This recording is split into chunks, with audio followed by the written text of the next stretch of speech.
World of fantasy एक काल्पनिक रचना है और इसे 18 वर्ष या उससे अधिक आयु के वयस्क पाठकों के लिए अभिप्रेत किया गया है। इसमें दिए गए सभी नाम, पात्र, व्यवसाय, स्थान, घटनाएं और दुर्घटनाएं या तो लेखक की कल्पना का उत्पाद हैं या काल्पनिक तरीके से उपयोग किए गए हैं। किसी भी जीवित या मृत व्यक्ति या किसी वास्तविक घटना से कोई भी समानता पूरी तरह से संयोग मात्र मानी जाएगी। महीना बिना किसी के ध्यान में आए ही बीत गया। मिलिका की बदौलत अदान एडवेंचरर्स गिल्ड में एक अनुभवी राक्षस कसाई को खोजने में सक्षम हो गया। बदले में अराबल ने मिलिका के प्रशिक्षण में खुद को पूरी तरह से झोंक दिया। मिलिका ने खुशी खुशी उसकी बात मान ली और अराबल को न सिर्फ खाना पकाने की कला बल्कि कई अन्य ज़रूरी चीज़ें भी सिखाना शुरू कर दिया। जब भी कोई जोड़ा मिलिका की जागीर से बाहर निकलता तो उसके साथ नीमो या यूलिया ज़रूर होती थी। इससे बाहरी लोग उनके खिलाफ कोई कार्रवाई नहीं कर पाते थे। इस शहर में नीमो और यूलिया मिलिका के प्रत्यक्ष शिष्य माने जाते थे और कोई भी उन्हें भड़काने का जोखिम नहीं उठाता था। एदान और अराबल ने पूरे उत्साह से खुद को सीखने और प्रशिक्षण में डुबो दिया।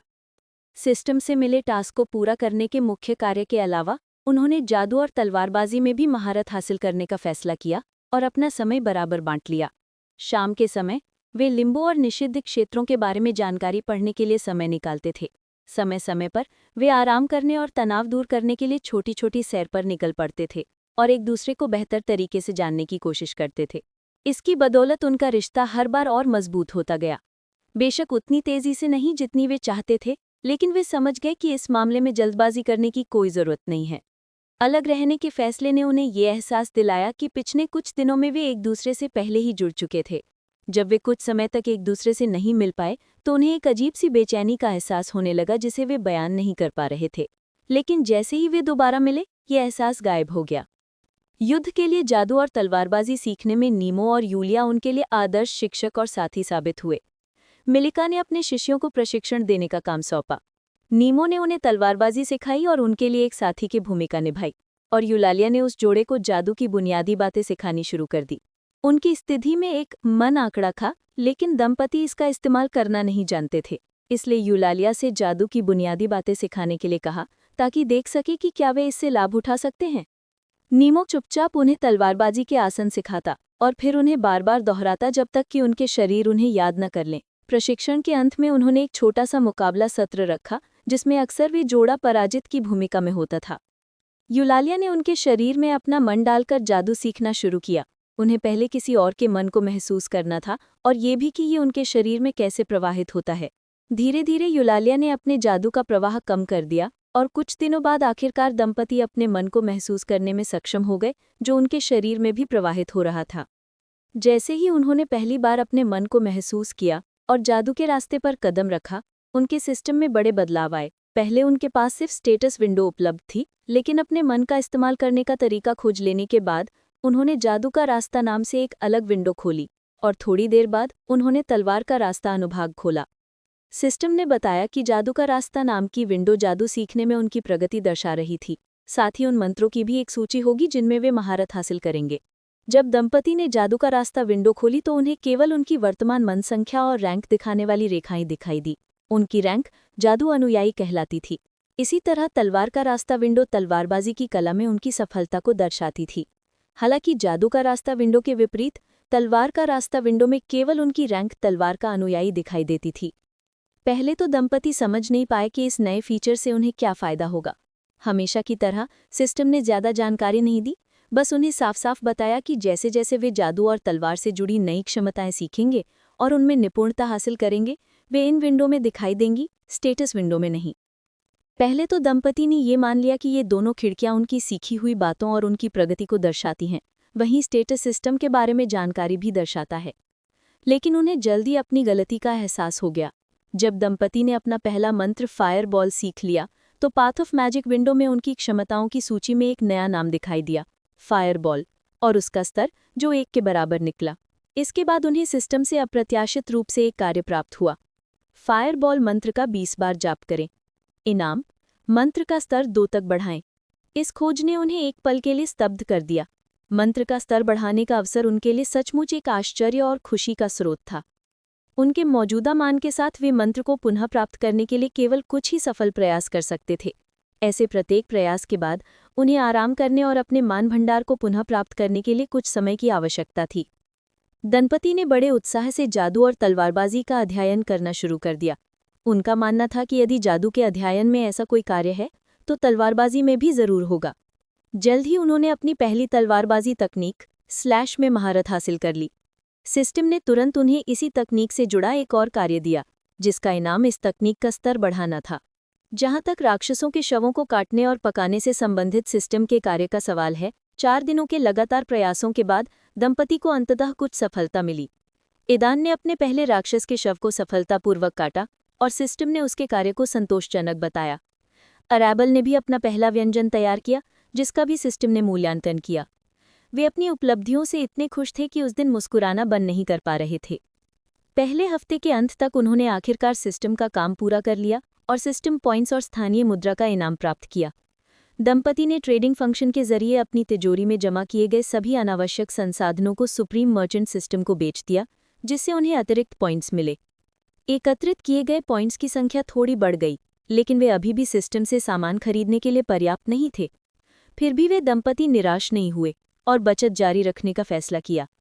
पिछला कार्य पूरा करने के तुरंत बाद सिस्टम ने उन्हें एक नया कार्य दिया, जो पहले जैसा ही था, लेकिन थोड़ा ज्यादा कठिन था। इस कार्य में मौजूदा क्षमताओं में सुधार करना जरूरी था। कार्य पूरा करने के बाद उनकी स्टेटस विंडो में क्षमताओं की सूची में एक दूसरी सिस्टम क्षमता दिखाई दी। ईदान की क्षमता का नाम था कटिंग लेवल 1 और अराबल की क्षमता का नाम था कुकिंग लेवल 1। सिस्टम का काम और जादू और तलवार सिखाने के काम पूरे करने के बाद इस जोड़े को आखिरकार वो मिल गया जो वे चाहते थे। वे पहले स्तर से दूसरे स्तर पर पहुंच गए। इस खोज ने उन्हें ये विश्वास दिलाया कि अगर वे कड़ी मेहनत करते रहे तो और भी ज्यादा हासिल कर सकते हैं। दोपहर के भोजन के बाद दोनों पति पत्नी निकट भविष्य की योजनाओं पर चर्चा करने के लिए दूसरी मंजिल पर ईदान के कमरे में गए। उन्होंने ज्यादातर सिस्टम और आने वाले महीने में उनके लिए क्या इंतजार कर रहा है, इस बारे में बात की। ईदान ने बातचीत शुरू की। जब से हम इस दुनिया में आए हैं और सिस्टम ने हमें हमारे पूरे किए गए कार्यों के लिए पुरस्कृत किया है, तब से हमारे प्रति उसका रवैया काफ़ी बदल गया है। पहले मुझे लगा कि ऐसा इसलिए है क्योंकि हम जाग गए हैं और सिस्टम के असली मेज़बान बन गए हैं। हालांकि अब मुझे लग रहा है कि सिस्टम जानबूझकर हमें अनदेखा कर रहा है, मानो हम अभी तक पूर्ण मेज़बान नहीं बने हैं। एराबेल ने ध्यान से उसकी बात सुनी और उससे सहमत हो गई। उन्होंने मान लिया था कि इस दुनिया में आने के बाद वे सिस्टम के असली मेज़बान बन जाएंगे, लेकिन ऐसा लग रहा था कि ऐसा नहीं था।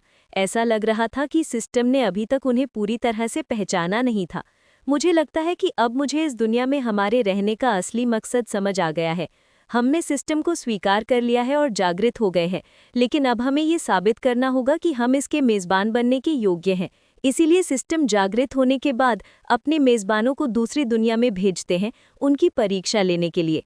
क्या तुम्हें वो पल याद है जब तुमने मुझे प्रपोज किया था? एराबेल ने ईदान की आंखों में देखते हुए पूछा। ईदान को ये क्षण बहुत अच्छी तरह याद था और उसने भी उसकी ओर सिर हिलाकर सहमति जताई। उस क्षण मैं इतना हैरान और उत्साहित था कि मैंने सिस्टम की बातों पर ध्यान ही नहीं दिया, लेकिन अब उन्हें याद करते हुए मैं पूरे विश्वास के साथ कह सकता हूं कि हम अभी तक सिस्टम के असली होस्ट माने जाने लायक वर्गीकरण में नहीं पहुंचे हैं, क्योंकि सिस्टम ने मुझे सीधे तौर पर बताया था कि दोनों होस्ट्स को कनेक्टेड दुनिया में टेलीपोर्ट किया जाएगा ताकि वे अपने जागृत वर्गीकरण की पुष्टि कर सकें और इस दुनिया को बचाने का रास्ता ढूंढना शुरू कर सकें। इससे बहुत कुछ समझ में आता है। सिर्फ वे ही नहीं, बल्कि संघ के सभी तथाकथित नायकों ने भी इससे गुजरे होंगे। हालांकि बाकियों के विपरीत, सुप्रीम की उपाधि के हस्तक्षेप के कारण उन्हें एक बिल्कुल अलग जगह पर टेलीपोर्ट कर दिया गया था। ऐसा लगता है कि व्यवस्था ने हमें एक विकल्प दिया है, इसे स्वीकार करें या अस्वीकार करें, और जब हमने इसे स्वीकार करने का फैसला किया तो वो हमें यहाँ ले आई। अब हमें उसे साबित करना होगा कि हम इसके लायक हैं। ईदान ने अपने तर्क का संक्षेप करते हुए पूछा। हाँ, ऐसा ही लगता है। एराबेल ने सहमति जताते हुए उसी निष्कर्ष पर पहुंचे। वे अभी भी सिस्टम का परीक्षण कर रहे थे। बस सवाल यह है कि वो उनसे क्या उम्मीद करती है, वे अपना वर्गीकरण कैसे साबित करते हैं। हा हा हा, ईदान हंसा, सिस्टम की आवश्यकताओं के बारे में एराबेल के विचारों को बाधित करते हुए। जब वो हंसना बंद कर चुका तो उसने थोड़ी उदासी से उसकी ओर देखा और कहा, मुझे लगता है कि मैं जानता हूं कि सिस्टम क्या चाहता है। ये सब कुछ हमारी आंखों के सामने था, लेकिन हमने इस पर ध्यान नहीं दिया। एराबेल उसकी हंसी और शब्दों से अचंभित रह गई। अपना स्टेटस देखो, अपने पार्टनर की लाइन देखो, ईदान ने कहा, और एरेबेल ने उसकी सलाह का पालन करते हुए अपना स्टेटस खोला और वो लाइन ढूंढ ली जिसकी उसे जरूरत थी। साथ ही ईदान फीन स्नेह 15%। ईदान का नाम उस लाइन में था और कोष्ठक में लिखी संख्याएं एक दूसरे के प्रति उनके स्नेह के स्तर को दर्शा रही थीं। इसके पिछले सूचकांक की तुलना में ये बढ़ गया था। एरेबेल को आश्चर्य नहीं हुआ। पिछले कुछ दिनों में वे दोनों साथ में बहुत कुछ झेल चुके थे और अगर स्नेह का स्तर नहीं बदला होता तो उसे आश्चर्य होता। और फिर आखिरकार उसे समझ आ गया कि ईदान ने उसे इस लाइन पर ध्यान देने के लिए क्यों कहा था। अब उसे समझ आ गया था कि व्यवस्था उनसे क्या अपेक्षा करती है। व्यवस्था उनके रिश्ते के एक निश्चित स्तर तक पहुंचने का इंतजार करती है। यूं ही नहीं कि इस व्यवस्था को सर्वोच्च पति व्यवस्था और सर्वोच्च पत्नी व्यवस्था कहा जाता है। एरेबेल के चेहरे पर आश्चर्य देखकर ईदान ने थोड़ा इंतजार किया और आगे कहा, मुझे लगता है कि सिस्टम को उम्मीद है कि हमारा रिश्ता बिना किसी दखल के एक नए स्तर पर पहुंच जाएगा। आप समझते हैं कि हम एक दूसरे से सिर्फ सिस्टम की बदौलत ही मिले थे। हमने उसे सिर्फ जागने का मौका गंवाने के डर से स्वीकार किया था, इसलिए नहीं कि हमारे बीच अच्छे रिश्ते थे। और शायद सिस्टम को इस बात का अंदाजा आपसे और मुझसे ज्यादा है। हमें फिर से अपने हिसाब से ढालने और हमें पति और पत्नी बनने के लिए मजबूर करने के बजाय वो इंतजार करती है कि हमारा रिश्ता अपने आप ये कर ले। हालांकि ईदान ने यह दृष्टिकोण व्यक्त किया, लेकिन वो अपने शब्दों पर पूरी तरह आश्वस्त नहीं था। व्यवस्था बहुत अप्रत्याशित थी और उसने इसके इरादों को पूरी तरह से समझने का साहस नहीं किया। मुझे लगता है कि वो गलत था और वास्तव में व्यवस्था कुछ बिल्कुल अलग लक्ष्य रख रही थी, लेकिन उसकी धारणा फिर भी पुष्ट थी। ईदान ने महसूस किया कि अगर सिस्टम उन्हें रिश्तों को मजबूत करने के लिए कोई काम दे तो वे मना नहीं कर पाएंगे और उसे पूरा करने की कोशिश करेंगे। हालांकि वे समझेंगे कि उनकी भावनाएं उनकी अपनी इच्छा से नहीं बल्कि सिस्टम की इच्छा से विकसित होती हैं। ये जबरन जैसा था और जब किसी पर उसकी इच्छा के विरुद्ध दबाव डाला जाता है तो वो स्वाभाविक रूप से विरोध करता है और परिणाम स्वरूप इससे कुछ भी अच्छा नहीं होता। शायद इसीलिए जब से वे इसके मेजबान बने हैं, सिस्टम ने उन पर ध्यान देना बंद कर दिया है। उसने हमारे रिश्ते में एक तटस्थ रुख अपनाया है और इंतजार कर रही है कि हम बिना किसी दखल के इसे सुधारें। एरेबेल यकीन थी कि ईदान सही था। उच्च समाज में पली बड़ी होने के नाते वो भली भांति जानती थी कि जबरदस्ती और ज़रूरतों से भरी शादियां शायद ही कभी अच्छी तरह खत्म होती हैं। ऐसे जॉय अपने दायित्वों को पूरा करने के बाद सद्भावना और प्रेम से रहने के बजाय अक्सर एक दूसरे के लिए अजनबी बन जाते हैं। कभी कभी तो वे कट्टर शत्रु भी बन जाते हैं। अगर सिस्टम उनकी शादी पर जोर देता रहा तो एरेबेल को यकीन नहीं था कि वे ईदान के साथ अच्छे रिश्ते बनाए रख पाएंगे। बचपन से उसे दबाव में शादी करने के लिए पाला गया था और यद्यपि उसे ये पसंद नहीं था, फिर भी वो इसके लिए तैयार थी। वो समझती थी और स्वीकार करती थी कि उसके भाग्य में किसी पुरुष को ढूंढना और उससे प्यार के लिए शादी करना नहीं लिखा था। लेकिन अब जब वो इस स्थिति में थी तो उसे समझ नहीं आ रहा था कि क्या करे। कमरे में सन्नाटा छा गया। दोनों अपने अपने विचारों में डूब गए और अपने रिश्ते पर विचार करने लगे। मेरा सुझाव है कि अभी हम इसके बारे में भूल जाएं और धीरे धीरे आगे बढ़ें। मुझे लगता है कि हमें कुछ समय के लिए अलग हो जाना चाहिए और सिस्टम द्वारा दिए गए काम पूरे करने चाहिए। मिलिका की बदौलत हम शहर में कम से कम सुरक्षित हैं। मैं किसी ऐसे व्यक्ति को ढूंढना चाहता हूं जो मुझे शवों को तराशना सिखाए, और मैं आपको ये सलाह देता हूं कि आप एक ऐसे गुरु की तलाश करें जो आपको खाना बनाने की कला में निपुणता हासिल करने में मदद करे। आइए पहले इन कामों पर ध्यान दें और देखें क्या होता है। ईदान ने एरेबेल को ये सुझाव दिया। ठीक है, एरेबेल ने सहमति जताई। वो आगे कहती है कि इसके अलावा इससे हमें ये जानने में भी मदद मिलेगी कि जब हम अलग अलग जगह पर होंगे तो हमारा मानसिक जुड़ाव कितना कारगर होगा। मैं भी कुछ नया करके देखना चाहता हूँ कि क्या मैं इसमें सफल हो पाता हूँ। थोड़ी देर बातचीत के बाद एरेबेल ईदान के कमरे से बाहर निकली और नीचे चली गई। उस क्षण दोनों उलझन में पड़ गए। दोनों में से किसी को भी समझ नहीं आ रहा था कि एक दूसरे के साथ कैसा व्यवहार करें। दोनों को ही ऐसी परिस्थितियों का कोई अनुभव नहीं था, इसलिए उन्होंने कुछ देर अलग होकर इसके बारे में सोचने का फैसला किया। साथ ही सिस्टम के उन कामों को पूरा किया जो उन्हें अलग अलग दिए गए थे। मिलिका द्वारा बनाए गए भोजन को याद करते हुए एरेबेल ने मिलिका से ये अनुरोध करने का निर्णय लिया कि वो उसका मार्गदर्शक बने और उसे खाना बनाना सिखाए। इधर ईदान सोच रहा था कि वो किसकी ओर जाए, निमो या यूलिया, ताकि वे उसे एक अनुभवी शव कबाड़ काटने वाले की तलाश में मदद कर सके। जब ये जोड़ा ये समझने की कोशिश कर रहा था कि सिस्टम क्या सोच रहा है और अलग अलग काम करने का फैसला कर रहा था, तो पिछले 7 दिनों में दूसरे शहरों से कई बाहरी लोग शहर में आ गए थे। मिलिका ने उनकी गतिविधियों को बहुत पहले ही देख लिया था, लेकिन उसने कोई कार्यवाही नहीं की। मिलिका बस इंतजार करती रही और सोचती रही कि जब दंपति जागेंगे और उनके बीच खबर फैलेगी तो बाहरी लोग क्या करेंगे। महीना बिना किसी के ध्यान में आए ही बीत गया। मिलिका की बदौलत ईदान एडवेंचरर्स गिल्ड में एक अनुभवी राक्षस कसाई को खोजने में सक्षम हो गया। बदले में अराबिल ने मिलिका के प्रशिक्षण में खुद को पूरी तरह से झोंक दिया। मिलिका ने खुशी खुशी उसकी बात मान ली और अराबिल को न सिर्फ खाना पकाने की कला बल्कि कई अन्य ज़रूरी चीज़ें भी सिखाना शुरू कर दिया। जब भी कोई जोड़ा मिलिका की जागीर से बाहर निकलता तो उसके साथ निमो या यूलिया ज़रूर होती थी। इससे बाहरी लोग उनके खिलाफ कोई कार्यवाही नहीं कर पाते थे।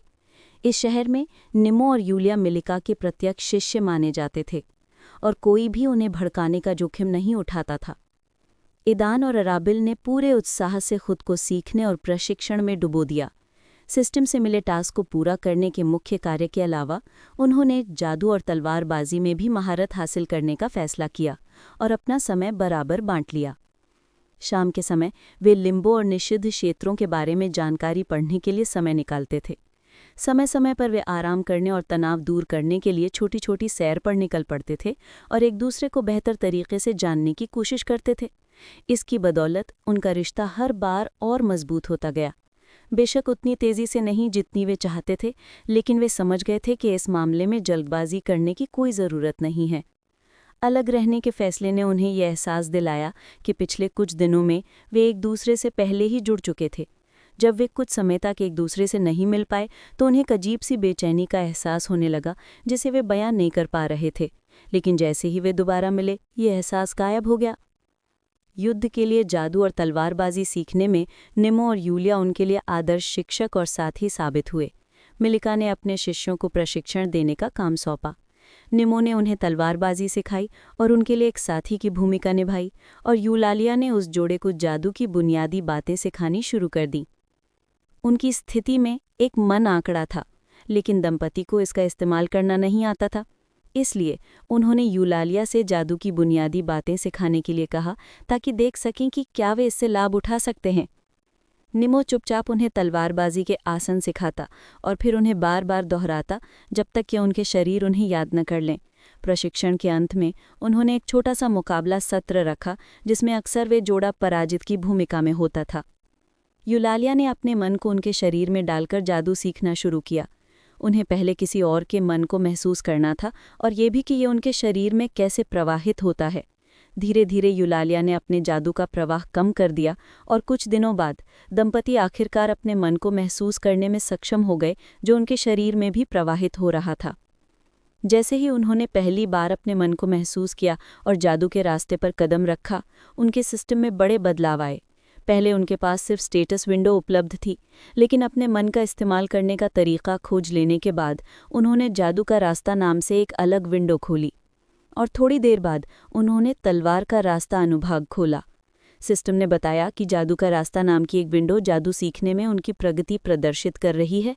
साथ ही उन मंत्रों की एक सूची भी होगी जिनमें वे महारत हासिल करेंगे। जब दंपति ने जादू का रास्ता विंडो खोली तो उन्हें केवल उनकी वर्तमान मन संख्या और रैंक दिखाने वाली रेखाएं दिखाई दीं। उनकी रैंक जादू अनुयायी कहलाती थी। इसी तरह तलवारबाजी की विंडो तलवारबाजी की कला में उनकी सफलता को दर्शाती थी। हालांकि जादू का रास्ता विंडो के विपरीत तलवारबाजी की विंडो में केवल उनकी रैंक तलवार का अनुयायी ही दिखाई देती थी। पहले तो दंपति समझ नहीं पाए कि इस नए फीचर से उन्हें क्या फ़ायदा होगा। हमेशा की तरह सिस्टम ने ज़्यादा जानकारी नहीं दी, बस उन्हें साफ साफ बता दिया कि जैसे जैसे वे जादू और तलवार से जुड़ी नई क्षमताएं सीखेंगे और उनमें निपुणता हासिल करेंगे, वे इन विंडोज़ में दिखाई देंगी, स्टेटस विंडो में नहीं। पहले तो दंपति ने यह मान लिया कि ये दोनों विंडोज़ उनकी सीखी हुई बातों और उनकी प्रगति को दर्शाती हैं। वहीं स्टेटस सिस्टम के बारे में जानकारी भी दर्शाता है। हालांकि उन्हें जल्दी ही अपनी गलती का एहसास हो गया। जब जोड़े ने अपना पहला मंत्र फायरबॉल सीख लिया तो पाथ ऑफ मैजिक विंडो में उनकी क्षमताओं की सूची में एक नया नाम दिखाई दिया, फायरबॉल, और उसका स्तर जो 1 के बराबर निकला। इसके बाद उन्हें सिस्टम से अप्रत्याशित रूप से एक टास्क प्राप्त हुआ। फायरबॉल मंत्र का 20 बार जाप करें, इनाम मंत्र का स्तर 2 तक बढ़ाएं। इस खोज ने उन्हें एक पल के लिए स्तब्ध कर दिया। मंत्र का स्तर बढ़ाने का अवसर उनके लिए सचमुच एक आश्चर्य और खुशी का स्रोत था। वे अपने मौजूदा मान के साथ मंत्र को पुनः प्राप्त करने के लिए कुछ ही सफल प्रयास कर सकते थे। ऐसे प्रत्येक परीक्षण के बाद उन्हें आराम करने और अपने मन भंडार को पुनः प्राप्त करने के लिए कुछ समय की आवश्यकता थी। दंपत्ति में बड़े उत्साह से जादू और तलवारबाजी का अध्ययन करना शुरू कर दिया। उनका मानना था कि अगर जादू के अध्ययन में कोई टास्क है तो तलवारबाजी में भी ज़रूर होना चाहिए। जल्द ही उन्होंने अपनी पहली तलवारबाजी तकनीक स्लैश में महारत हासिल कर ली। सिस्टम ने तुरंत उन्हें इस तकनीक से जुड़ा एक और टास्क दिया, जिसका इनाम इस तकनीक का स्तर बढ़ाना था। जहां तक राक्षसों के शवों को काटने और पकाने से संबंधित दिए गए सिस्टम टास्क का सवाल है, 4 दिनों के लगातार प्रयासों के बाद दंपति को अंततः कुछ सफलता मिली। ईदान ने अपने पहले राक्षस के शव को सफलतापूर्वक काटा और सिस्टम ने उसके काम को संतोषजनक बताया। अराबिल ने अपना पहला व्यंजन तैयार किया, जिसका भी सिस्टम ने मूल्यांकन किया। वे अपनी उपलब्धियों से इतने खुश थे कि उस दिन वे मुस्कुराना बंद नहीं कर सके। पहले हफ्ते के अंत तक उन्होंने आखिरकार सिस्टम का काम पूरा कर लिया और सिस्टम पॉइंट्स और स्थानीय मुद्रा का इनाम प्राप्त किया। जोड़े ने ट्रेडिंग फंक्शन के जरिए अपनी तिजोरी में जमा किए गए सभी अनावश्यक संसाधनों को सुप्रीम मर्चेंट सिस्टम को बेच दिया, जिससे उन्हें अतिरिक्त पॉइंट्स मिले। जमा किए गए पॉइंट्स की संख्या थोड़ी बढ़ गई, लेकिन वे अभी भी सिस्टम से सामान खरीदने के लिए पर्याप्त नहीं थे। फिर भी दंपति निराश नहीं हुए और बचत करना जारी रखने का फैसला किया। पिछला कार्य पूरा करने के तुरंत बाद सिस्टम ने उन्हें एक नया कार्य दिया, जो पहले की तरह ही था, लेकिन थोड़ा ज़्यादा मुश्किल।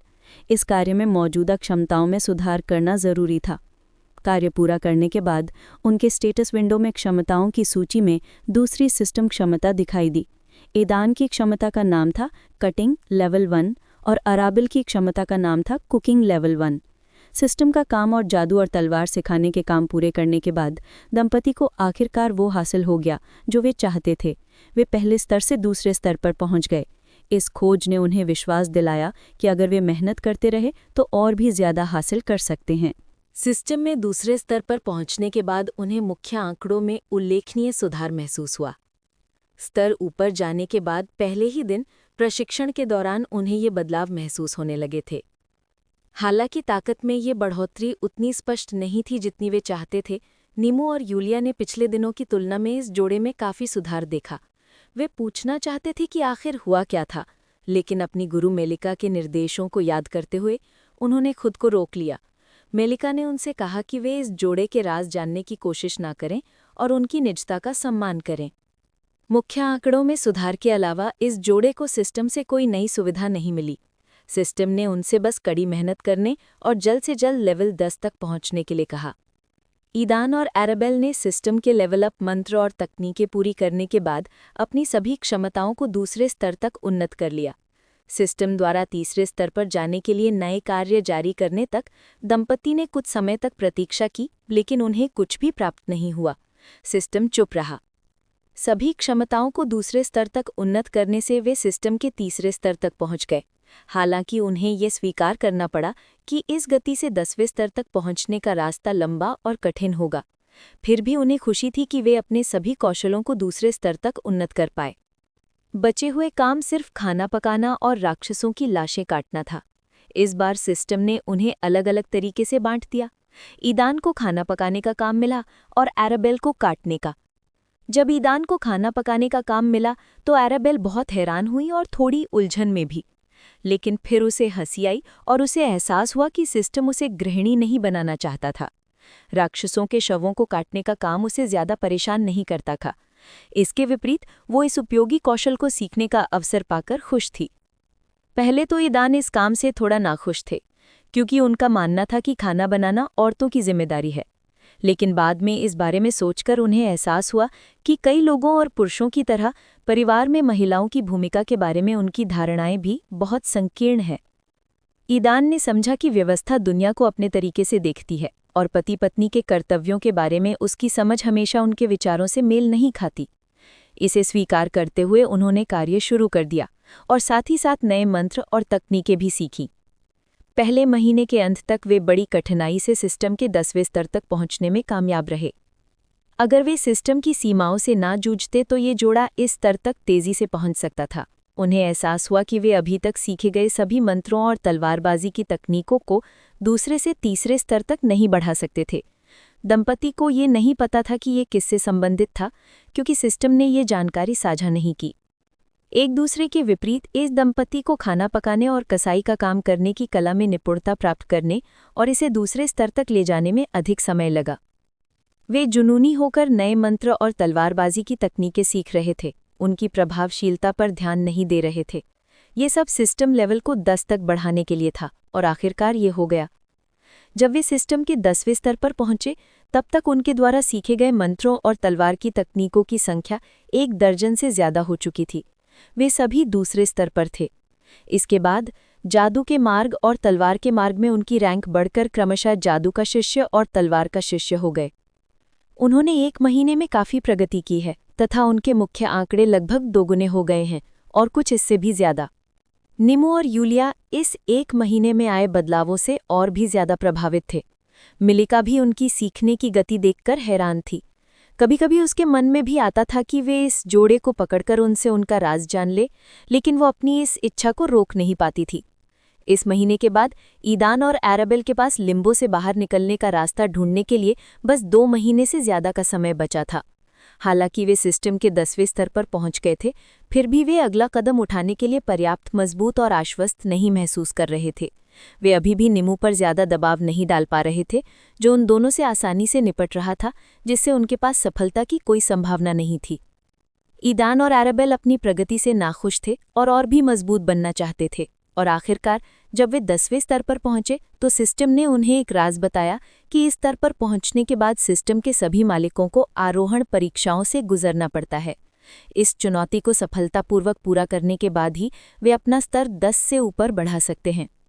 सिस्टम ने उन्हें बताया कि उनकी दुनिया के सभी सिस्टम मालिक, जिनमें एराबेल का छोटा भाई और ईदान की बड़ी बहन भी शामिल हैं, 10 आपदाओं में से पहली के दौरान अपना पहला आरोहण पार कर चुके हैं।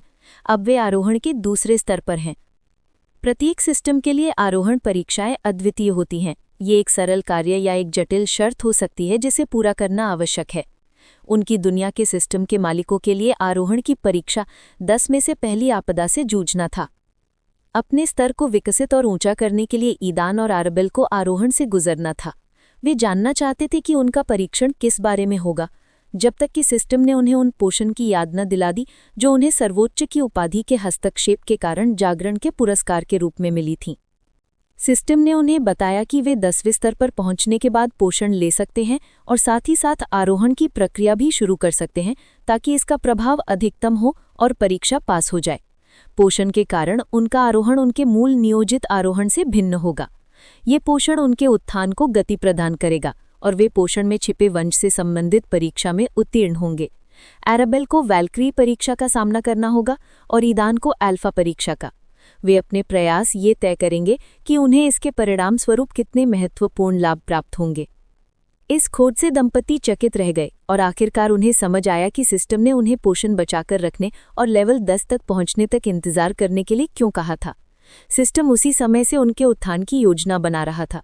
किसी पोषण को केवल पीने के बजाय जब पोषण में छिपी उनकी मूल वंशावली को पोषण में बदल दिया जाता है, तो उत्थान के बाद सिस्टम न केवल उनकी वर्तमान वंशावली को सुरक्षित रखेगा, बल्कि नई वंशावली को भी उनके शरीर में समाहित कर लेगा, जिससे सभी खामियां दूर हो जाएंगी। इसके अलावा ये पोषण असामान्य थे। सिस्टम के अनुसार 2 सर्वोच्च सिस्टम्स, सर्वोच्च रक्तवाही सिस्टम और सर्वोच्च रसायन सिस्टम, इन्हें बनाने का प्रयास कर रहे थे। ये दूसरी और तीसरी सर्वोच्च संस्था थीं जिसके बारे में उन्होंने सुना था। पहली व्यवस्था सर्वोच्च व्यापारी व्यवस्था थी। इसके अलावा उनकी अपनी व्यवस्था भी सर्वोच्च यानी महान मानी जाती थी। हालांकि ये उपाधि उन्हें अभी तक नहीं मिली थी। इसके बावजूद उनकी व्यवस्था में किसी न किसी तरह अन्य सर्वोच्च संस्थाओं से जुड़ी चीजें मिल जाती थीं।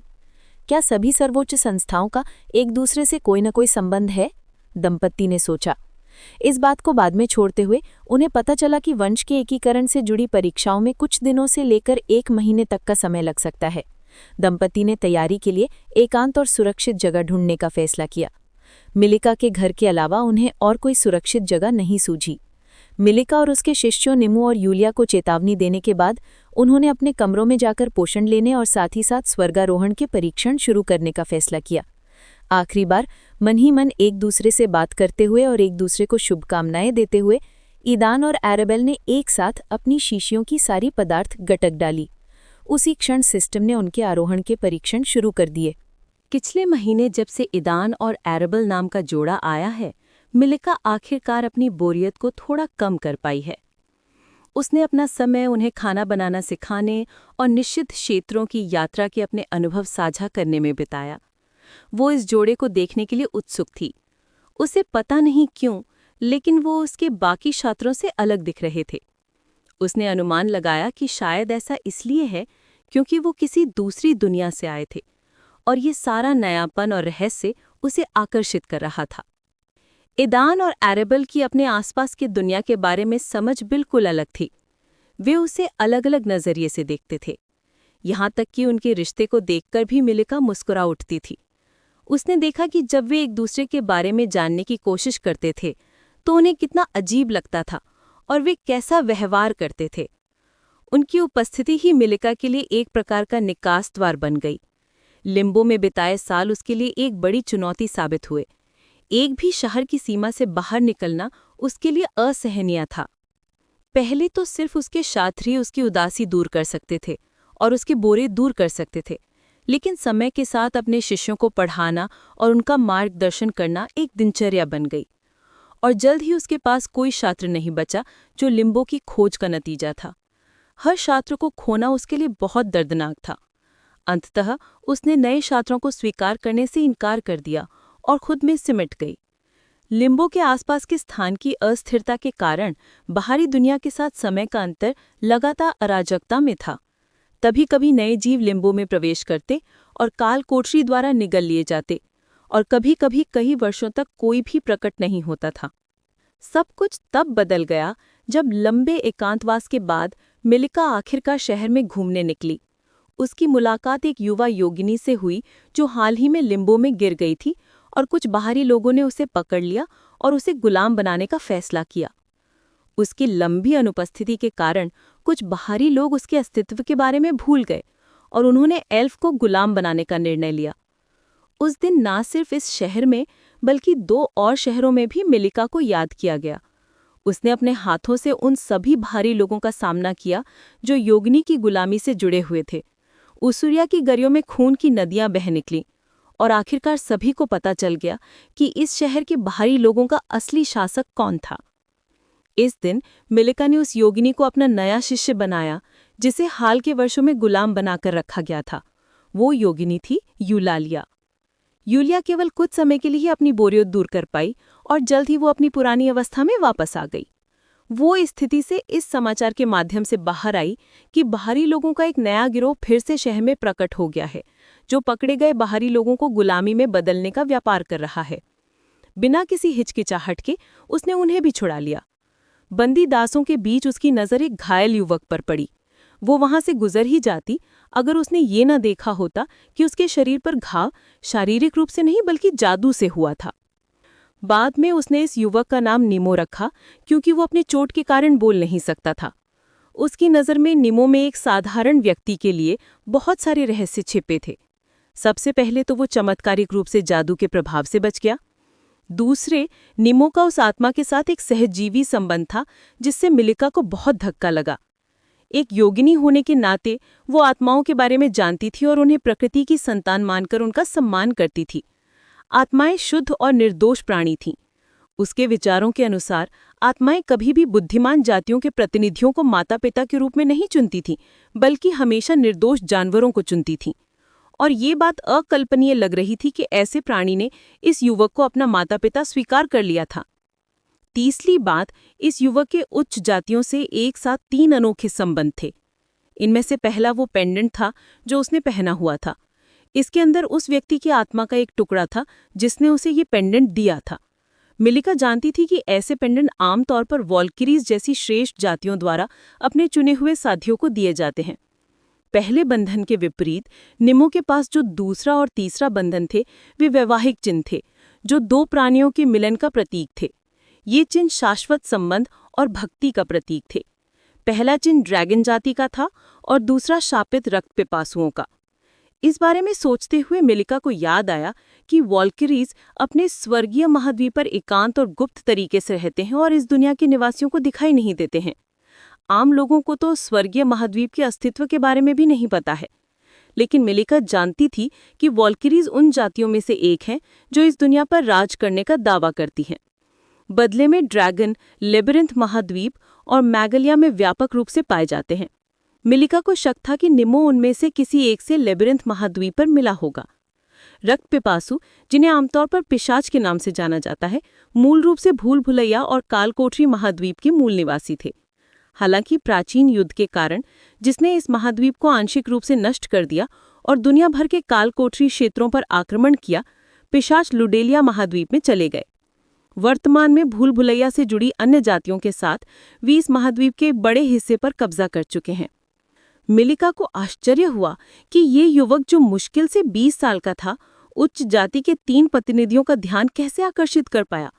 इनमें से किसी भी जाति को अपने संयम के लिए नहीं जाना जाता है, और जहां तक मिलिका जानती थी, इन सभी का स्वभाव बहुत ही अधिकारपूर्ण होता है। उसे संदेह था कि पास्ट में निमो के साथ शामिल महिलाओं में से किसी को भी दूसरे के अस्तित्व के बारे में पता नहीं था। इस एहसास ने मिलिका का हौसला बढ़ा दिया और वो उस पल का बेसब्री से इंतजार कर रही थी जब ये औरतें आपस में मिलेंगी और असली लड़ाई करेंगी। वे सभी एक श्रेष्ठ नस्ल की थीं और उनमें जबरदस्त ताकत थी। मिलिका सोच रही थी कि उनके मिलने से क्या तबाही मचेगी, और आज का निमो, जो इनके अस्तित्व के बारे में भी नहीं जानता है, इन तीनों का सामना कैसे कर पाएगा। इसलिए जब मिलिका अपने कार्यालय में बैठी थी, ईदान और एरेबल के लिए औषधि और आवश्यक चीजें तैयार कर रही थी, जो जल्द ही निषिद्ध क्षेत्रों में जाने वाले थे, तो उसने दूसरी मंजिल से अजीब कंपन महसूस किया। उसने तुरंत पहचान लिया कि उनका स्रोत कौन है और जल्दी से दूसरी मंजिल पर चली गई। हाल ही में ईदान और एरेबल उससे मिलने आए थे और उसे बताया कि उन्हें कुछ समय के लिए एकांत चाहिए। मिलिका ने उस समय इस बारे में ज्यादा नहीं सोचा था, लेकिन अब उसे अंततः एहसास हुआ कि शायद जोड़ा कुछ करने की योजना बना रहा था। वो सबसे नजदीकी कमरे में गई, जो ईदान का था, लेकिन तुरंत अंदर नहीं गई, इस डर से कि कहीं वो उसके काम में दखल न दे दे। हालांकि वो इंतजार या अंदाजा नहीं कर सकती थी, इसलिए उसने पहले दस्तक दी और किसी के जवाब देने का इंतजार किया। उसके किसी पलटवार के डर से उसने कमरे को देखने के लिए अपनी आत्मिक शक्ति का इस्तेमाल करने की हिम्मत नहीं की। जब कोई जवाब नहीं आया और अजीब लहरें और तेज हो गईं, तो मिलिका ने दरवाजा थोड़ा सा खोला और अंदर देखा। ईदान की जगह कमरे के बीचों बीच एक धड़कता हुआ रक्त लाल ककून था। ककून से असंख्य रक्तरंजित धागे निकले हुए थे, जो कमरे की दीवारों, फर्श और छत से चिपके हुए उसे हवा में थामे हुए थे। हर बार जब ककून फड़फड़ाता था, तो ऊर्जा का अजीब सा उतार चढ़ाव निकलता था। मिलिका ने जो देखा वो हैरान रह गई। उसने पहले ऐसा कभी नहीं देखा था।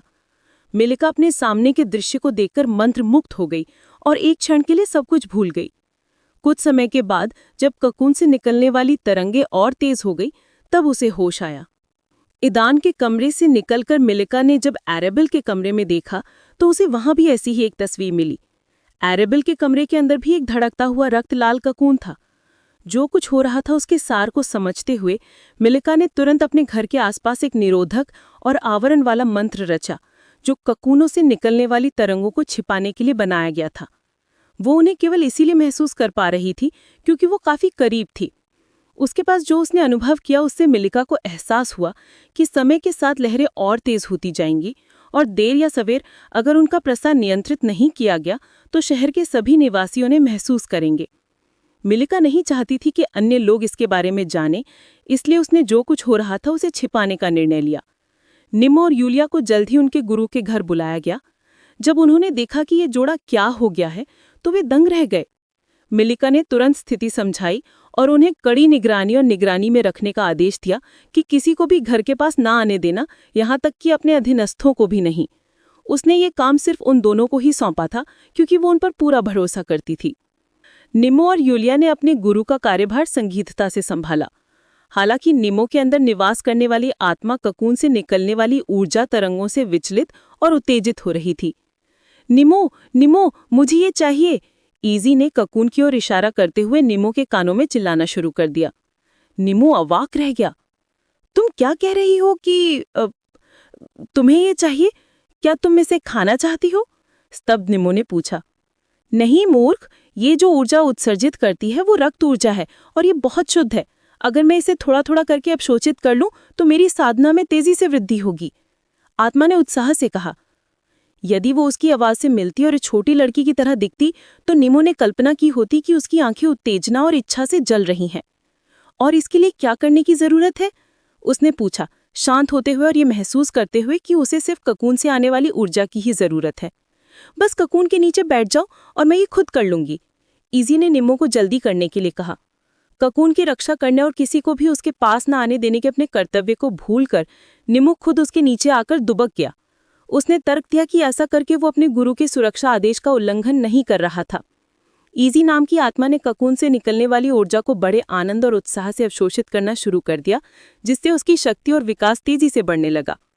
औषधि लेने के बाद आराबेल गहरी नींद में सो गई। उसका मन धुंधला था और वो वास्तविकता और कल्पना में अंतर नहीं कर पा रही थी। उसके विचार उलझ गए और कुछ देर के लिए वो बचपन में वापस चली गई, जब वो अपने परिवार द्वारा रखे गए एक निजी शिक्षक के मार्गदर्शन में घर पर पढ़ाई करती थी। उसे वे दिन अच्छी तरह याद थे। तभी उसे अपने परिवार की राजनीति का एहसास होने लगा और उसका मासूम बचपना दिल इस समझ और माता पिता की उदासीनता के बोझ तले टूटने लगा। माता पिता ने अपने बच्चों से पूरी तरह दूरी बना ली है और उन्हें परिवार के पूर्ण मार्गदर्शन में छोड़ दिया है। उनके लिए वे कुछ खास लक्ष्यों को हासिल करने का एक जरिया मात्र थे, न कि वे लक्ष्य जिनसे वे सचमुच प्यार करते थे। हालांकि अराबेल के माता पिता पति पत्नी माने जाते थे, वे अलग अलग रहते थे और उनके पहले से ही कुछ रिश्ते थे। वे अपने बच्चों के सामने कभी कभार ही आते थे, परिवार में खुशहाली का दिखावा करने के लिए एक प्रेमी जोड़े का रूप धारण करते थे। छोटी लड़की के परिवार के प्यार के सारे सपने तब चकनाचूर हो गए जब उसे पता चला कि उसके माता पिता उनके साथ दयालुता से पेश आते हैं और उन्हें जल्द ही दुख न पहुंचाने के लिए ही प्यार दिखाते हैं। जब उनकी पढ़ाई और परिवार की देखभाल शुरू हुई तो उन्होंने अपने माता पिता से मिलना बंद कर दिया। जैसे जैसे वे बड़े हुए, दोनों जुड़वां बच्चों को अपने माता पिता के बारे में पता चला और ये भी कि भविष्य में उन्हें भी अपने माता पिता की तरह परिवार में योगदान देना होगा। उनके लिए उपयुक्त जोड़े पहले ही चुन लिए गए हैं और विवाह पूर्व समझौता भी हो चुका है। जुड़वां बच्चों में सबसे बड़ी होने के नाते आराबेल ने अपने छोटे भाई अरसलान की पूरी जिम्मेदारी ली और उसकी देखभाल की। अरसलान एक खुशमिजाज और चंचल बच्चा था जो हमेशा उसका ध्यान आकर्षित करने और उसके साथ खेलने की मांग करता था। आराबेल ने अपने छोटे भाई को कभी मना नहीं किया, यहाँ तक कि जब उसके परिवार ने अनुशासन पर जोर दिया और उसे अपने भाई को बहुत ज़्यादा बिगाड़ने और उसका ध्यान भटकाने के लिए डांटा, तब भी उसने उसकी बात नहीं मानी और हमेशा उसका साथ दिया। जब से उसे अपने माता पिता के बारे में सच्चाई पता चली, परिवार में सिर्फ एक ही व्यक्ति उसे प्रिय था, उसका छोटा भाई। उसके अलावा कोई उसे परेशान नहीं करता था। जैसे जैसे वो बड़ी हुई, उसका दिल धीरे धीरे ठंडा होता गया और वो दूसरों के साथ उदासीनता से पेश आने लगी। अपने भाई और उनके जीवन के लिए जिम्मेदार परिवार के सदस्यों के अलावा किसी पर ध्यान नहीं देती थी। बचपन से ही उसे सिखाया गया था कि उसे अपने पालन पोषण और संसाधनों के लिए अपने परिवार के प्रति वफादार और आभारी रहना चाहिए। उससे जो भी अपेक्षाएं की जाती, उसकी अवज्ञा करने की उसने हिम्मत नहीं की। और इसमें उसके छोटे भाई ने, जो परिवार के हाथों का एक हथियार बन गया था, अहम भूमिका निभाई। तमाम कठिनाइयों के बावजूद भाई बहन के बीच का रिश्ता मजबूत रहा और वे हमेशा एक दूसरे के लिए खड़े रहने को तैयार रहते थे। आराबेल के लिए ये सारी यादें बहुत जानी पहचानी और साथ ही अजनबी भी थीं। वो समझ नहीं पा रही थी कि कौन सी यादें सच्ची थीं और कौन सी उसकी कल्पना की उपज। ये सब देखकर उसका दिल ठंडा पड़ गया और उसकी भावनाएं धीरे धीरे फीकी पड़ गईं। और फिर वो दिन आ गया जब दुनिया अराजकता में डूब गई। दुनिया भर में वैश्विक आपदाएं थीं। उस दिन आराबेल और उसका छोटा भाई अरसलान स्कूल में थे। हालांकि जैसा कि आराबेल को याद था, उसके विपरीत उसका छोटा भाई बच नहीं पाया और एक दुर्घटना में मर गया, जिससे वो अकेली रह गई। आराबेल को यकीन नहीं हो रहा था कि क्या हुआ था। वो पक्के तौर पर नहीं बता पा रही थी कि क्या ये हकीकत थी या जो कुछ भी वो पहले जानती थी बस एक सपना था जो उसने देखा था। उसे लग रहा था कि उसका भाई मर ही नहीं सकता था, लेकिन सच तो ये था कि वो उस दिन जिंदा नहीं बचा। उसने अपने सबसे करीबी और सबसे प्यारे इंसान को खो दिया था। उसका मन इसे नकार रहा था, वास्तविकता को स्वीकार करने को तैयार नहीं था, लेकिन उसके अंदर कुछ टूट गया था। उसका मन उथल-पुथल मचा हुआ था। उसी क्षण उसके आवरण में जकड़े शरीर में परिवर्तन होने लगा। उसका दिल जो धीरे धीरे धड़क रहा था, पहले तो शौक और डर से तेज हो गया, फिर धीमा पड़ गया और जल्द ही धड़कनें लंबे अंतराल पर होने लगी, जो सिर्फ उसके मालिक के जीवन को बचाए रखने के लिए ज़रूरी थी। इस दौरान अरेबेल ने जो कुछ भी देखा वो उसकी यादों का हिस्सा था, जो वैल्किरी वंश के एकीकरण से शुरू हुए उत्थान परीक्षण से मिश्रित था। अरेबेल की यादों, भावनाओं और जीवन शैली का विश्लेषण करने के बाद सिस्टम ने उसकी प्रारंभिक प्रतिक्रिया के आधार पर उसके लिए सबसे उपयुक्त वैल्किरी वंश का चयन किया। वंश का एकीकरण अरेबेल के हृदय से शुरू हुआ, जो परिवर्तित होने लगा। उसकी सतह पर बर्फ के क्रिस्टल दिखाई देने लगे, जो धीरे धीरे पूरे हृदय को ढकने लगे। अंततः उसका पूरा हृदय बर्फ में बदल गया और उसकी धड़कनें लगभग नियमित हो गई, लगभग 1 मिनट में एक बार। वैज्ञानिक दृष्टि से अरेबेल की दुनिया में ऐसी परिस्थितियों में कोई इंसान जीवित नहीं रह सकता। हालांकि जब उसका दिल पूरी तरह बर्फ से ढक गया तो वो इंसान नहीं रही।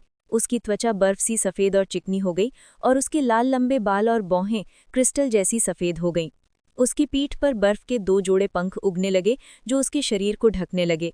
दंपति के स्वर्गारोहण के परीक्षण के आरंभ होने के बाद 1 सप्ताह बीत चुका था और अरेबेल जिस लाल आवरण में थी वो बदलने लगा। यूलिया, जो ये सब देख रही थी, चौंक गई।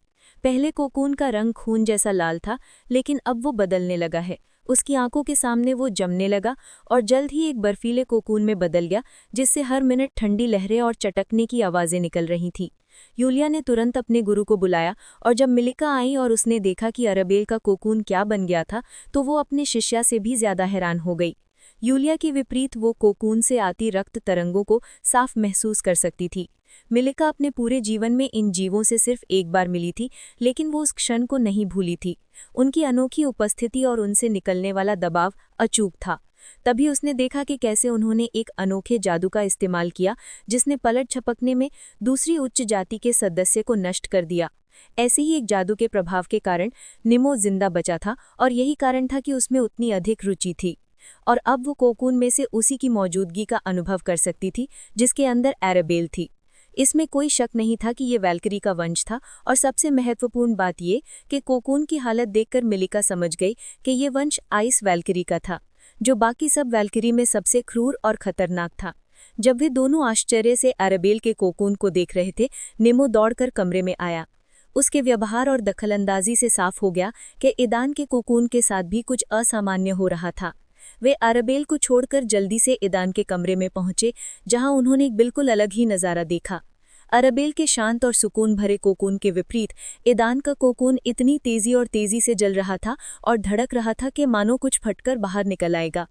अरेबेल के कोकून से निकलने वाली तरंगों के विपरीत मिलिका ईदान के कोकून से निकलने वाली तरंगों को नहीं पहचान पा रही थी। हालांकि वो निश्चितता से कह सकती थी कि ईदान के वंश की गुणवत्ता आइस वैल्किरी से कमतर नहीं थी।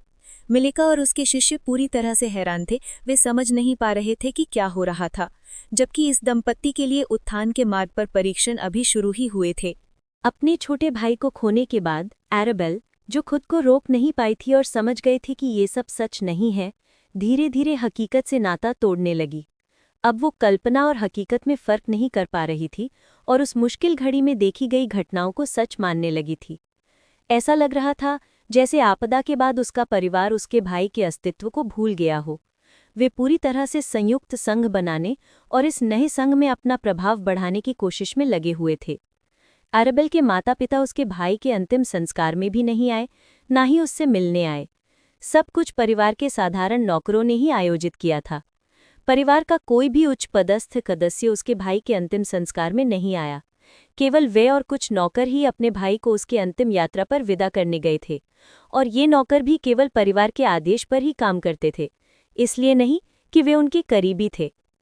अरेबेल का दिल अपने परिवार से नफरत करने लगा था।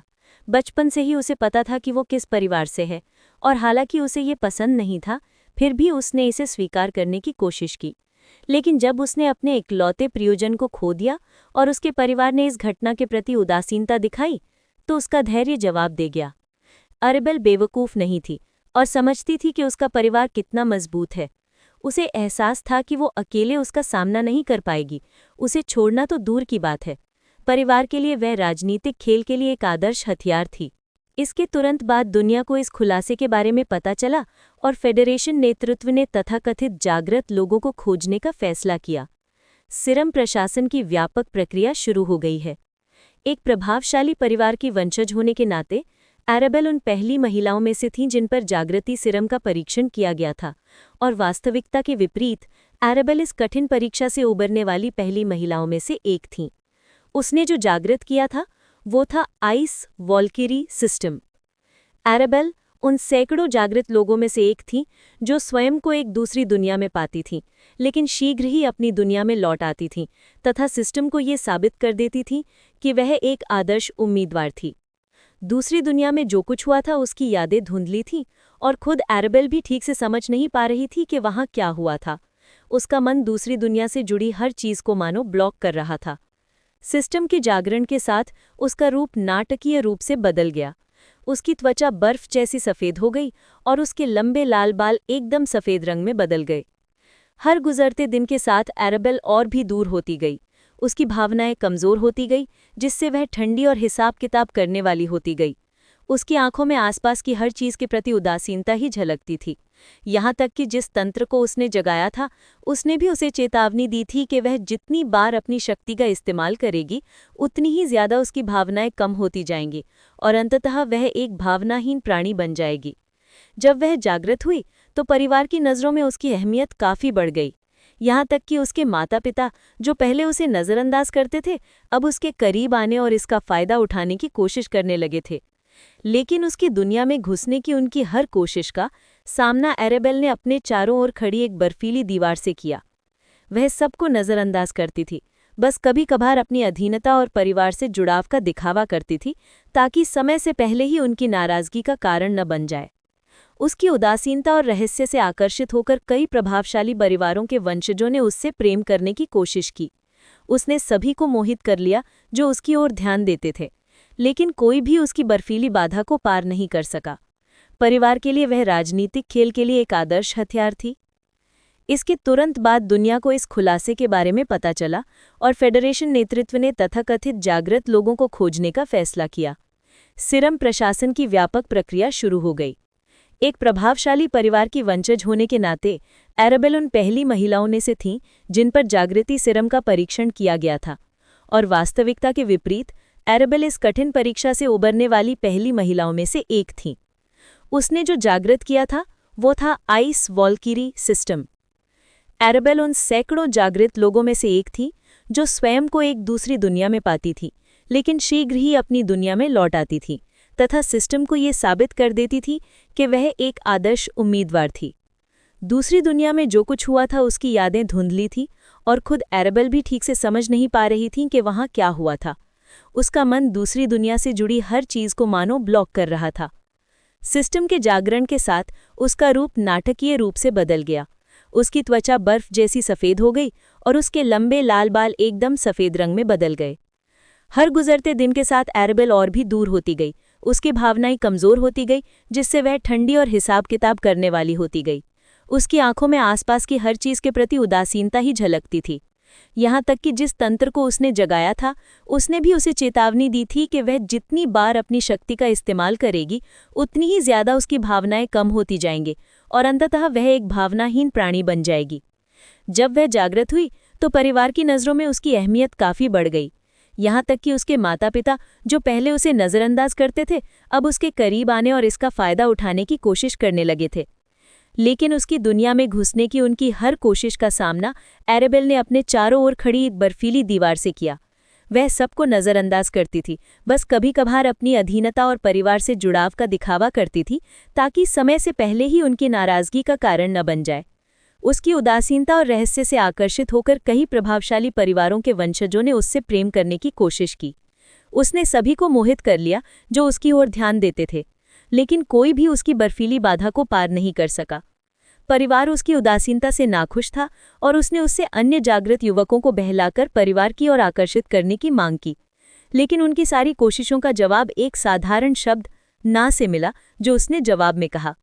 जिन लोगों ने उससे प्रेम करने की कोशिश की उनमें क्रिस्टोफर ह्यूग भी शामिल था, जो सबसे प्रभावशाली ह्यूग परिवारों में से एक का वंशज था।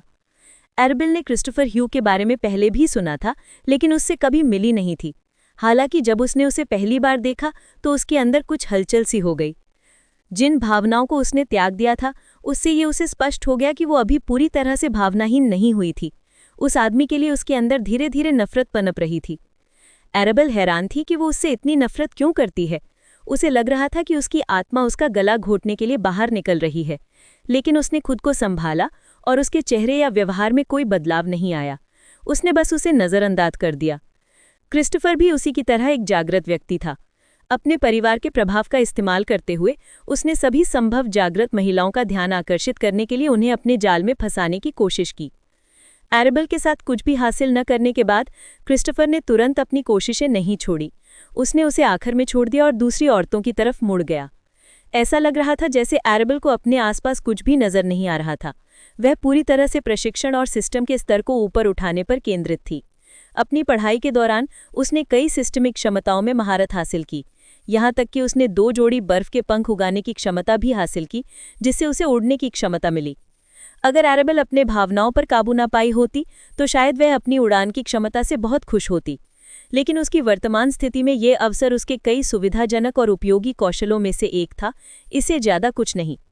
उसकी शक्ति हर दिन बढ़ती गई और जल्द ही वह संघ के 3 सबसे शक्तिशाली जागृत नायकों में से एक बन गई।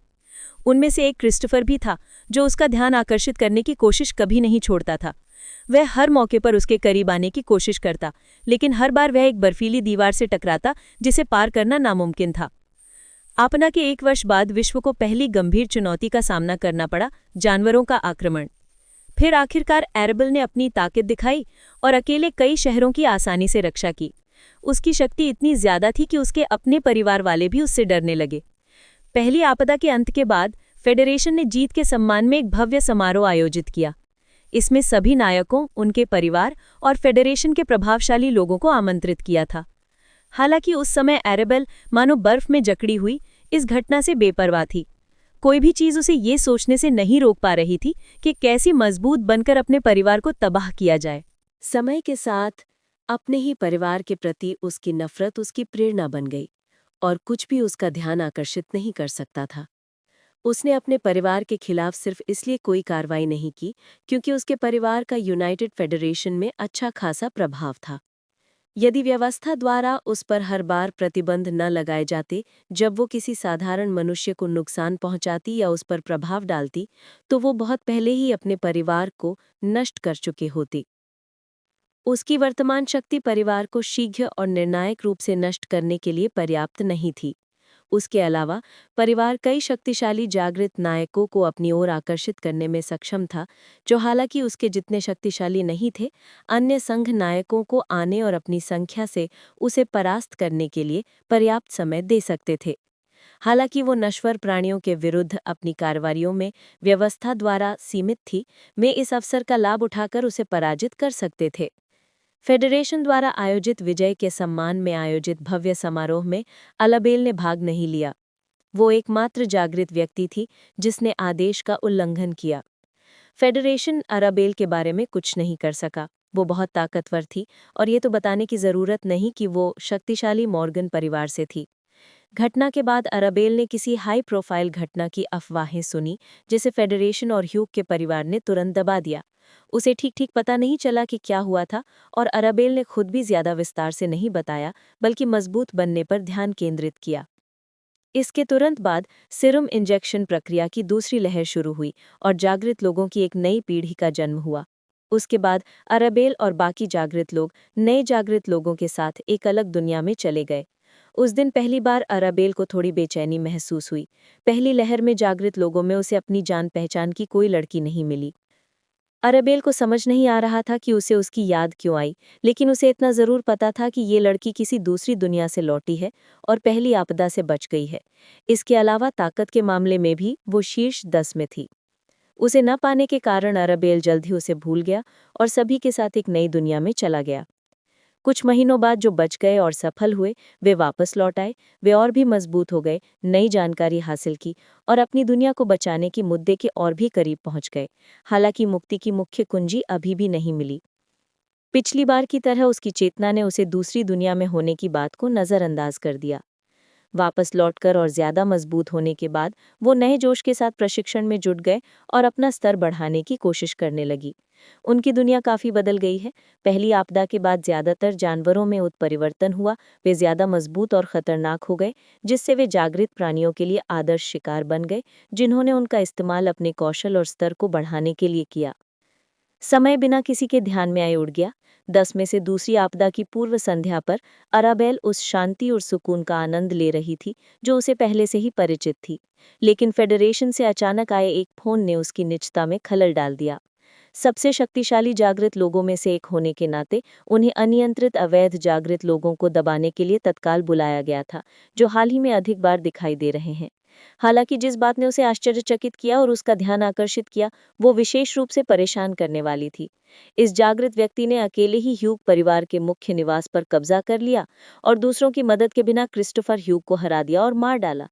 पहली बार इस खबर से आकर्षित होकर अराबेल ने उस दुस्साहसिक जागृत व्यक्ति पर नजर डालने का फैसला किया, जिसने एक प्रभावशाली परिवार के खिलाफ जाने और इसके अलावा क्रिस्टोफर को हराने का साहस किया था, जो उसकी निष्कासन सूची में था।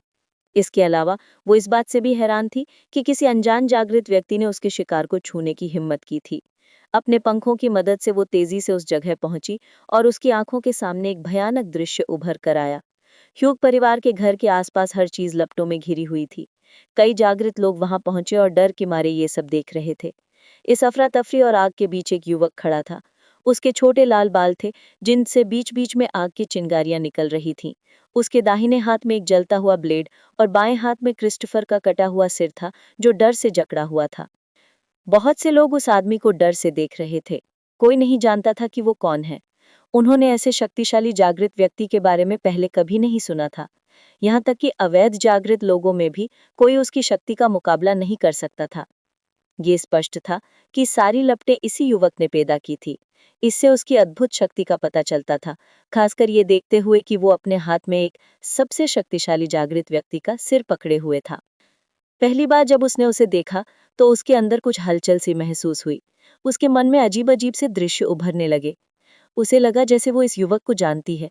साथ ही उसके लाल बाल उसे अपने खोए हुए छोटे भाई की याद दिला रहे थे। बरसों बाद पहली बार उसका दिल तेजी से धड़कने लगा। वो बता नहीं पा रही थी कि इस युवक को देखकर उसे कैसा लग रहा है। जब अराबेल बेचैन थी, उस युवक ने क्रिस्टोफर के सिर को घूरा। वो जोर जोर से हंस रहा था और कुछ बुड़बुड़ा रहा था। साथ ही वो रो भी रहा था और उसकी आंखों से आंसू बह रहे थे, लेकिन जमीन तक पहुंचने से पहले ही गर्मी से सूख जाते थे। जब तक अराबेल प्रकट नहीं हुई, तब तक उसने अपने आसपास जागृत लोगों पर ध्यान नहीं दिया। जब उसने उसकी नजरें खुद पर महसूस की, तो उसने अपना सिर उठाया और आखिरकार उसकी ओर ध्यान दिया। गुस्से से भरे हुए उस युवक की आंखों में पहचान की चिंगारी चमकी। ये बस एक पल के लिए था, लेकिन जल्द ही विस्फोटक हो गई। उसके हाथों में एक ज्वाला फूट पड़ी, जिसने पलक झपकते ही क्रिस्टोफर के सिर को जलाकर राख कर दिया और उसका कोई निशान नहीं बचा। युवक के पीछे विशाल अग्निमय पंख प्रकट हुए और वो अविश्वसनीय गति से अराबेल की ओर दौड़ा। उसी समय पूर्व प्रभावशाली ह्यूग परिवार की संपत्ति के ऊपर आकाश में दो जागृत प्राणी बर्फ और अग्नि के तत्वों से टकराए। निस्संदेह ये दोनों जागृत प्राणी एक अनूठी यूडनी सिस्टम के मेजबान थे, सर्वोच्च पति सिस्टम और सर्वोच्च पत्नी सिस्टम। और इनकी मुलाकात के साथ ही स्वर्गारोहण परीक्षण का परिसमापन हुआ।